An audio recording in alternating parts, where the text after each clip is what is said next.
မင်္ဂလာပါမျိုးတို့ကြီးကျွန်တော်မနေ့ကညနေမှာ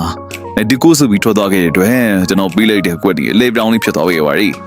ဒါပေမဲ့ကျွန်တော်ဒီနေ့ကအမာကြီးကတော့တကယ်ကိုဝက်တောင်းလေးချေခဲ့ပါတယ်နော်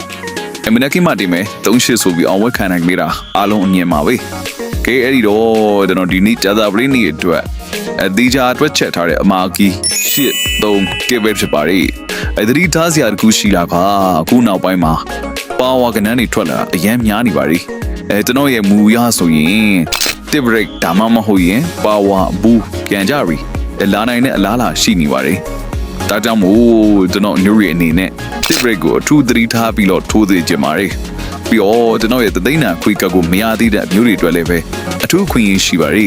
ကျွန်တော်စီမှာဒူဒီလာရဲ့ကန်ဆန်နာနဲ့ဒီသိန်းနာကကိုအခမဲ့ရယူနိုင်ပါပါအခုဗီဒီယိုမှာမြင်နေရတဲ့ Viber ဖုန်းနံပါတ်ကိုတူဒီထိုးချင်လို့ဆိုပြီးအခုပဲစာပို့လိုက်ပါပြုတ်ကဲမနေ့ပြန်มาလည်းပဲကျွန်တော်တို့တွေအောင်ပွဲကြီးကြီးမားမားနဲ့ပြန်လဲဆုံးကြမယ်ပြုတ်အားလုံးပဲကောင်းကြပါစေ